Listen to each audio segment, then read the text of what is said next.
다 함께 사도신경으로 우리의 신앙을 고백합니다. 전능하사 천지를 만드신 하나님 아버지를 내가 믿사오며 그 외아들 우리 주 예수 그리스도를 믿사오니 이는 성령으로 잉태하사 동정녀 마리아에게 나시고 본디오 빌라도에게 고난을 받으사 십자가에 못 박혀 죽으시고 장사한 지 사흘 만에 죽은 자 가운데서 다시 살아나시며 하늘에 오르사 전능하신 하나님 우편에 앉아 계시다가 저리로서 산자와 죽은 자를 심판하러 오시리라. 성령을 믿사오며 거룩한 공회와 성도가 서로 교통하는 것과 죄를 사하여 주시는 것과 몸이 다시 사는 것과 영원히 사는 것을 믿사옵나이다. 아멘. 함께 찬송 542장입니다. 찬송 542장 구주 예수 의지함이.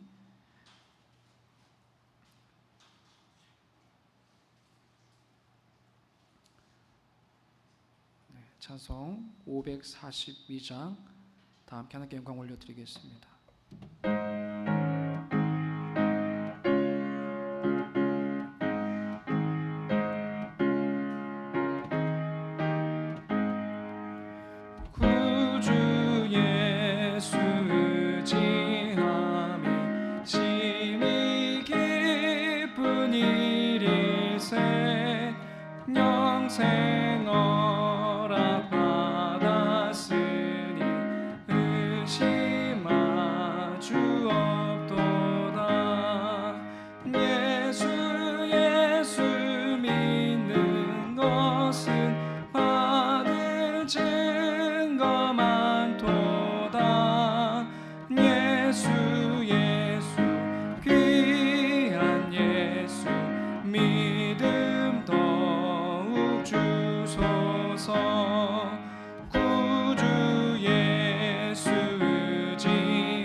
오늘 우리에게 주신 하나님의 말씀은 에스겔서 24장 1절에서 5절까지 말씀입니다.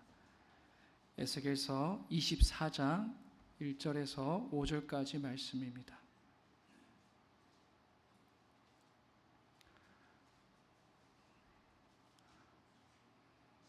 하나님 말씀을 함께 합독하겠습니다. 제9년 열째 달 10일에 주님께서 내게 말씀하셨다. 사람아 너는 오늘 날짜 바로 오늘 날짜를 기록하여 두어라. 바벨로니아 왕이 바로 오늘 예루살렘을 치기 시작하였다. 너는 저 방역하는 족속에게 한 가지 비유를 들어 그들에게 말하여라. 나 주 하나님이 말한다. 가마솥을 마련하여 걸고 물을 부어라. 그 속에 고깃점들을 넣어라. 좋은 살코기와 넓적다리와 어깨를 골라서 모두 집어넣고 모든 뼈 가운데서 좋은 것들을 골라서 가득 넣어라. 양떼 가운데서 가장 좋은 것을 잡아 넣어라. 아궁이에 장작불을 짚어라. 그 고기를 잘 삶되 가마솥 안에 뼈까지 무르도록 삶아라. 아멘. 성경에 등장하는 인물들마다 그 인물을 이제 설명하는 수식어가 붙죠. 예를 들어서 우리가 너무나 잘 아는 구약 선지자 에레미야 같은 경우는 그 앞에 어떤 수식어가 붙습니까? 뭐의 선지자예요? 눈물의 선지자. 하도 많은 눈물을 흘려서 눈물의 선지자라고 그러고, 또 신약에 등장하는 또 세례 요한은 어떤 수식어가 붙죠? 또 예수님이 말씀하시기도 하셨습니다. 여자가 낳은 자 중에 가장 큰 자. 자, 그러면 오늘 에스겔은 어떤 수식어가 붙을 수 있을까요? 우리가 지금 에스겔의 말씀을 쭉 보고 있는데 이렇게 말할 수 있을 것 같아요. 비유의 선지자. 그렇죠? 비유의 선지자. 그만큼 그가 전한 메시지의 많은 부분이 비유, 특별히 상징적 행위를 동반한 그런 독특한 비유의 말을 전한 선지자가 바로 에스겔입니다. 그냥 비유가 아니라 에스겔 선지자의 특유의 이 어떤 상징적인 행위를 동반한 그런 비유의 말씀을 많이 전하였는데요. 오늘 우리가 함께 읽은 말씀에서도 그 비유를 확인할 수가 있어요. 우리가 24장을 전체 다 읽지 않았지만은 오늘 우리가 읽었던 이 전반부에 등장하는 비유는 어떤 말씀인가요? 끓는 가마솥의 비유예요. 그렇죠? 가마솥 하나를 걸고 그 안에 물을 부은 다음에 양 한 마리를 잡아서 각을 뜬 후에 고기들과 뼈를 넣고 불을 지펴서 뼈가 무를 때까지 푹 삶는 비유예요. 너무나도 비유가 구체적이다 보니까 그래서는 안 되는데, 솔직히 저는 이 말씀을 보면서 좀 입맛을 다지기도 했습니다. 정말 그러면 안 되는데 입맛은 다지기도 했어요. 왜 그랬을까 생각해 보니까 얼마 전에 휴가를 다녀왔거든요. 근데 부모님과 함께 오리백숙을 잘하는 맛집을 갔는데 오늘 말씀과 같았어요. 가마솥은 아니었지만 넓은 사기 그릇에다가 각을 뜬 오리의 살과 뼈를 뜨거운 물에 정말 뼈가 무를 때까지 푹 삶아서 먹었는데 정말 맛있었습니다. 쓸데없는 소리도 죄송한데 혹시 그 맛집이 궁금하신 분은 저에게 개인적으로 연락해 주시면 저기 멀긴 합니다. 해남 쪽에, 해남 근처에 있었거든요. 연락 주시기 바라고요. 어쨌든 오늘 이 말씀에서도 에스겔 선지자는 특유의 비유로 하나님의 말씀을 전하고 있어요. 표면적으로는 정말 먹음직스러운 비유예요. 그렇죠? 표면적으로는 먹음직스러운 비유지만 그 비유의 의미를 살펴보면은 절대 그렇지가 않아요. 끔찍함, 처참함이 느껴집니다. 오늘 에스겔의 끓는 가마솥 비유는 부패한 예루살렘이 얼마나 처절하게 처참하게 하나님의 심판을 받게 될 것인지를 명확하게 보여줍니다. 그리고 언제 그 심판의 날이 임하는지도 구체적으로 알려주십니다. 날짜까지 말씀해 주세요. 언제인가요? 1절 말씀에 이렇게 나와 있죠. 제9년 열째 달 10일에 주님께서 내게 말씀하셨다. 언제라고요? 제9년 열째 달 10일. 자, 제9년이라는 것은 에스겔이 바벨론의 포로로 끌려간 지 9년째 되는 해라는 것이에요. 9년째 되는 해에 하나님께서 에스겔에게 계시를 주신 것입니다. 연도까지 정확하게 말하면은 BC 588년이에요. 588년 10월 10일에 에스겔에게 하나님의 말씀이 주어진 것입니다. 여러분, BC 588년이면은 잘 알고 있듯이 이미 바벨론에 의하여서 예루살렘이 두 번이나 침공을 받고 난 뒤입니다. 두 번이나 침공을 받고 난 뒤이고 또 두 번이나 바벨론 포로로 끌려간 다음이에요. 이것도 연도로 말하면 BC 593년 정도가 될 겁니다. 그러니까 두 번이나 침공을 받고 두 번이나 바벨론 포로로 끌려간 지 5년 후에 다시 이 말씀이 주어졌는데, 그 말씀이 뭐냐면은 바벨론의 왕이 예루살렘을 치기 시작했다는 거예요. 포위했다는 것입니다. 그 성을. 여기서 바벨론 왕은 누구겠습니까?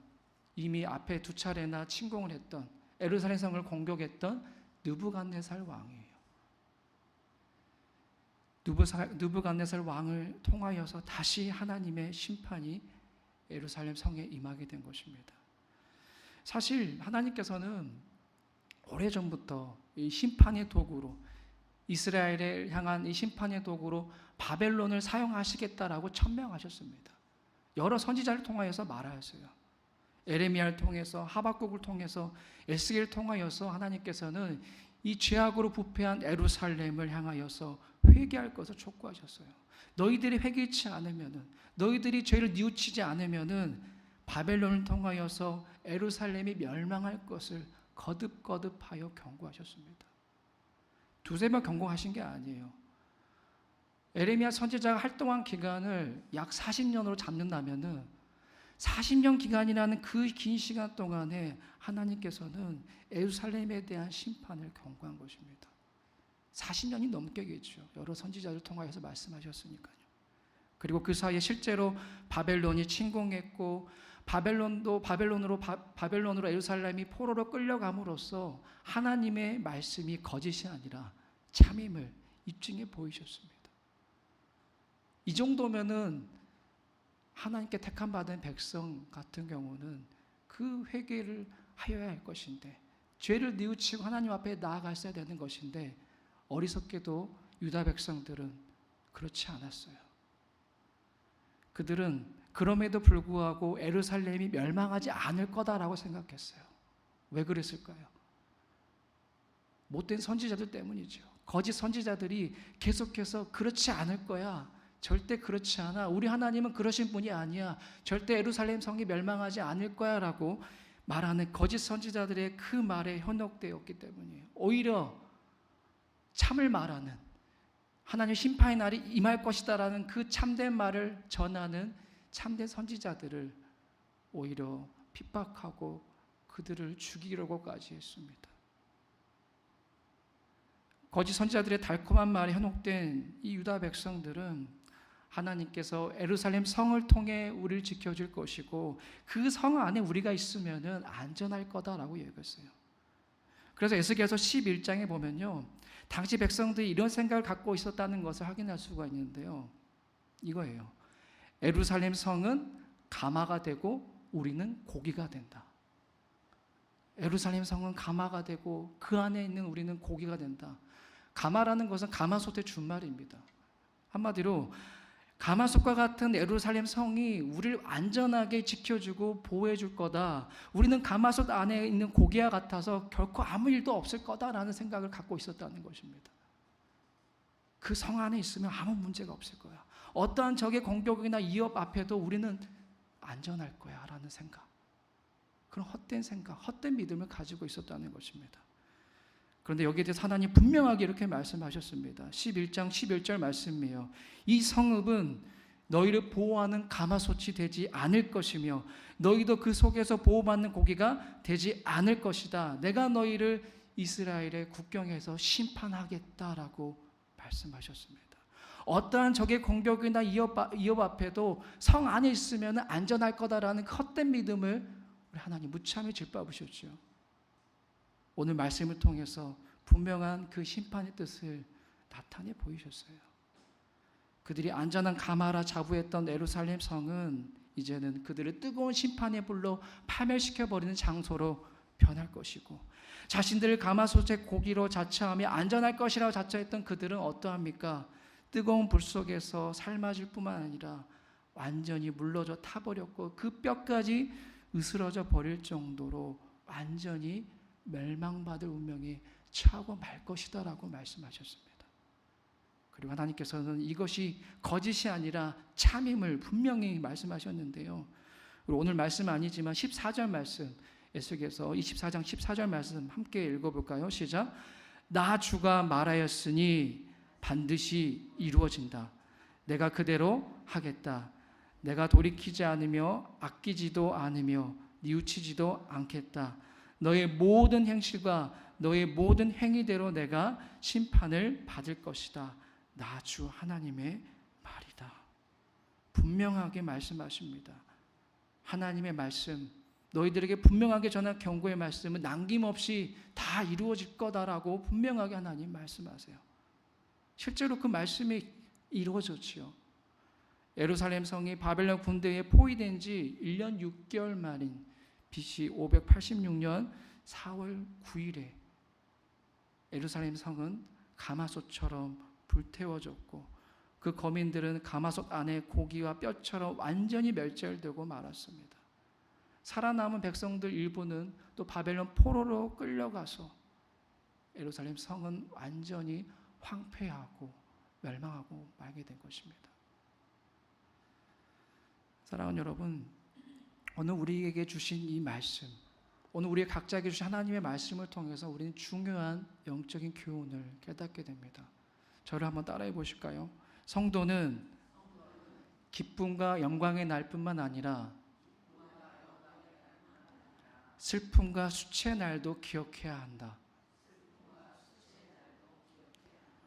오늘 2절 전반부를 보면요, 하나님 이렇게 말씀하세요. 사람아, 너는 오늘 날짜, 바로 오늘 날짜를 기록하여 두어라 라고 말씀하십니다. 이전에도 하나님께서는 에스겔에게 여러 가지 계시를 주셨죠. 그런데 이렇게 계시를 받은 날짜를 기록하라고 명하신 일은 없었습니다. 또한 에스겔도 스스로 하나님께 계시를 받은 날을 이렇게 명시하여 왔어요. 언제 이 말씀을 받았다라고 명시하여 왔습니다. 그런데 유독 이번에만 하나님께서는 에스겔에게 계시받은 날짜를 기록해라 명하신 거예요. 왜 그럴까요? 왜 이번에만 이 날짜를, 이 계시받은 날짜를 기록하라고 직접 명하셨을까요? 그 날이 어떤 날입니까? 이스라엘 백성이 결코 잊어서는 안 될 날이기 때문입니다. 그 날이 어떤 날인지는 이미 앞에서 우리가 충분히 살펴보았지요. 바벨론 군대에 의하여서 예루살렘 포위가 시작된 날이고요. 이스라엘 백성들에게는 대재난과 치욕과 수치의 날이 시작된 날이기 때문입니다. 그래서 하나님께서는 에스겔에게 직접 날짜를 기록하라고 명하시면서 이스라엘 백성들이 이 악몽과도 같은 일들을 기억하기를 바라셨습니다. 이 수치스럽고 치욕스러운 날을, 이 재난과도 같은 일들을 잊어버리지 않고 기억하기를 바라셨어요. 그리고 날마다 곱씹으면서 자신들의 그런 삶을 돌아보기를 바라셨습니다. 왜요? 그래야만 그들이 다시는 그러한 죄를 범하지 않을 수 있기 때문입니다. 다시 죄의 유혹에 빠지려고 해도 자신들이 당했던 그 재난과 치욕과 수치의 날을 기억하면서 죄의 유혹을 물리칠 수 있기 때문입니다. 우리가 이날 이때에 이런 치욕과 이런 순환과 이런 재난을 겪었지 하면서 그 날짜를 명확하게 기억하면서 우린 다시는 그러한 죄를 범하지 말아야 되겠구나. 죄의 길에 들어서야 할 때마다 그 날을 기억하게 됨으로써 죄의 길에 들어서지 않게 하기 위하여서 하나님께서는 그 날짜를 분명하게 기록하라고 에스겔에게 말씀하신 거예요. 사랑하는 여러분, 우리 각자에게도 기쁨의 날이 있고 영광의 날이 있어요. 하나님을 만났던 기쁨의 날, 하나님의 은혜를 체험했던 그 영광의 날이 있습니다. 그 날들을 정확하게 기억하신 분들도 계실 거예요. 그 날의 풍경이 어떠하였으며 그 날의 정사가 어떠하였으며 그날 만났던 사람들까지도 아주 구체적으로 기억하실 분들도 계실 거예요. 저 역시도 마찬가지입니다. 그런데 한편으로는 우리 각자는 또 잊고 싶은 날도 있어요. 하나님을 만났음에도 하나님을 부인했던 날을, 또 하나님의 은혜를 경험했음에도 하나님을 배반했던 그 날을 우린 또 기억하고 있습니다. 그리고 그로 인하여서 하나님의 징계를 받고 슬픔과 고난과 수치를 당했던 그 날을 우리는 또 기억하신 분들도 계실 거예요. 너무나도 지우고 싶은, 너무나도 수치스러운, 치욕스러운 그 날을 갖고 계신 분도 계실 겁니다. 하지만 우리는 그러한 날 동안 분명하게 기억하며 마음이 새겨야 됩니다. 하나님을 만났던 기쁨과 영광의 날뿐만 아니라 내가 하나님의 마음을 아프게 했던 그 수치의 날, 그 슬픔의 날, 그 고난과 고통의 날도 우리는 기억해야 돼요. 왜요? 그래야만 동일한 잘못과 실수를 반복하지 않을 수 있기 때문입니다. 내가 죄의 길에 들어서려 할 때마다, 내가 그 유혹에 들어서려 할 때마다, 내가 수치를 당했던 그날, 하나님의 마음을 아프게 해서 내가 겪었던 그 재난과도 같은 그날, 그 슬픔의 날, 그 고통의 날을 우리는 기억함으로 말미암아 돌아설 수가 있는 거예요. 하나님께로 갈 수가 있는 것입니다. 성경에서는 이렇게 말합니다. 신명기 9장 7절 말씀인데요. 개역개정으로 제가 봉독해 드립니다. 너는 광야에서 내 하나님 여호와를 경노하게 하던 일을 잊지 말고 기억하라. 내가 애굽 땅에서 나오던 날부터 이곳에 이르기까지 늘 여호와를 거역하였으되. 이스라엘 백성에게 분명히 말씀하셨어요. 출애굽한 그 날을 기억할 뿐만 아니라 광야에서 너희들이 나를 아프게 했던 그 날, 내 마음을 공감하고 헤아리지 못하여서 그렇게 너희들이 슬퍼하고 수치스러운 날을 당하였던 그 날까지도 기억해라라고 말씀하셨어요. 그 날을 곱씹고 그 날을 기억해야만 바르고 올바른 하나님의 백성으로 거듭날 수 있기 때문에 우리 하나님 이스라엘 백성에게 그 날까지도 기억하라고 말씀하신 것입니다. 그러므로 사랑하는 여러분, 기억하시기 바랍니다. 내 신앙에 좋았던 날 분명 기억하셔야 돼요. 하나님과의 아름다운 추억 기억하셔야 됩니다. 하지만 그뿐만 아니라 슬펐던 날까지도 기억하시기 바랍니다. 하나님의 마음을 아프게 해드렸던 그 날, 그로 인하여서 내가 슬픔과 수치를 당해야만 했던 그 날을 여러분들 반드시 기억하시길 바랍니다. 이전의 잘못과 실수를 잊지 않고 기억하는 사람만이 동일한 잘못과 실수를 범하지 않을 수 있다라는 이 사실을 우리 모두가 기억하시길 바랍니다. 오늘 우리 모두가 이전의 슬픔과 수치의 날을 바르게 기억하며 마주하는 하루하루의 삶을 여러분 모두가 기쁨과 영광의 날로 갖고 나가실 수 있기를 주님의 이름으로 축복합니다. 기도하겠습니다. 하나님, 오늘 우리에게 주신 말씀 기억하며 나아가게 원합니다. 우리 각자에게 하나님 만나 주신 날이 있어요. 은혜의 날이 있습니다. 선명하게 그 날짜까지도 기억하는 그 날들이 있습니다. 반면에 하나님 마음을 아프게 했던 날 또한 있습니다. 오늘 이스라엘 백성이 그렇게 재난과 수치와 치욕을 당했던 그 날이 있었던 것처럼 우리 각자에게도 우리 개인의 역사 가운데도 그러한 날이 있습니다. 지워버리고 싶고 잊어버리고 싶은 날이지만 그럼에도 그 날을 분명하게 기억하며 다시는 죄의 길에 들어서지 않도록, 다시는 하나님의 마음을 아프게 드리지 않는 저희들이 될 수 있도록 하나님 저희들 마음을 다스려 주옵소서. 그렇게 각자의 삶 가운데 아버지 매일매일의 삶을 하나님이 원하시는 기쁨의 날, 영광의 날들로 갖고 나갈 수 있는 우리 모두가 되게 하여 주옵소서. 예수님의 이름으로 기도드리옵나이다. 아멘. 하늘에 계신 우리 아버지여, 이름이 거룩히 여김을 받으시오며 나라의 임하옵시며 뜻이 하늘에서 이룬 것 같이 땅에서도 이루어지이다. 오늘날 우리에게 일용할 양식을 주옵시고 우리가 우리에게 죄 지은 자를 사하여 준 것 같이 우리 죄를 사하여 주옵시고 우리를 시험에 들게 하지 마옵시고 다만 악에서 구하옵소서. 대개 나라와 권세와 영광이 아버지께 영원히 있사옵나이다. 아멘.